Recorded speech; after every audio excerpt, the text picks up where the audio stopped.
লইট্টা মাছ খেতে কম বেশি সকলেই ভালোবাসো তা কিন্তু আমি জানি। আজকে না আমি একটু এরকম লইট্টা মাছের ঝুরি বানিয়ে নিয়েছি। আমি এইভাবে বানাই, তোমরা কিভাবে বানিয়েছো জানিও। প্রথমে কাঁচা লঙ্কা, তারপর টমেটো আর একটা লেবু দিয়ে লইট্টা মাছটাকে ভালোভাবে মেখে নেবো। আমি হাতে মেখে রান্না করি, বুঝলে? তোমরা কে কীভাবে রান্না করো জানিও।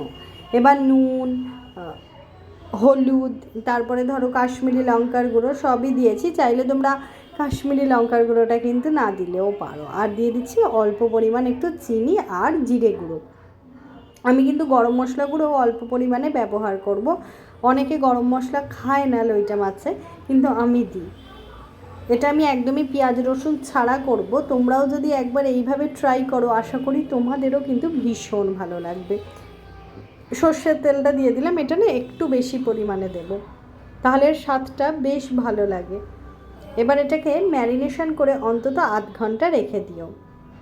আর হাতে যদি আরেকটু বেশি সময় থাকে তাহলে কিন্তু আরেকটু বেশি সময় ধরেও এই লইট্টা মাছটা রেখে দিতে পারো। ফ্রিজে ছিল, দেখো ডিপ ফ্রিজে, এই জন্য এরকম হয়ে গেছে। মাছগুলো নিজে নিজেই কিন্তু আস্তে আস্তে ছেড়ে যাবে। তারপর আমি এটা একদম ডিরেক্ট ঢাকা চাপা দিয়ে গ্যাসে বসিয়ে দেবো।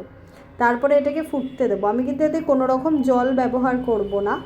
এই লইট্টা মাছ থেকে আর টমেটো থেকে যে জল বেরোবে সেটা দিয়েই কিন্তু এই মাছ রান্না হবে। মাঝে মধ্যে একটু নেড়ে দেবে, নেড়ে নেড়ে দেখবে যে দেখো মাছটা, আর লইট্টা মাছ খুব তাড়াতাড়ি সেদ্ধ হয় জানো। আস্তে আস্তে জানো এটাকে আমি নেড়ে নেড়ে একদমই ঝুরি করে দেবো। কত সহজে দেখো এটা রান্না করেছি। তোমরাও কিন্তু পেঁয়াজ রসুন ছাড়া এইভাবে একবার লইট্টা মাছের ঝুরি রান্না করতে পারো। জানি এটা রান্না করতে গিয়ে কড়াইটা একটু পুড়ে যাবে, কিন্তু এর স্বাদ যে অসাধারণ তা বলার অপেক্ষা রাখে না। কি ঠিক বললাম তো?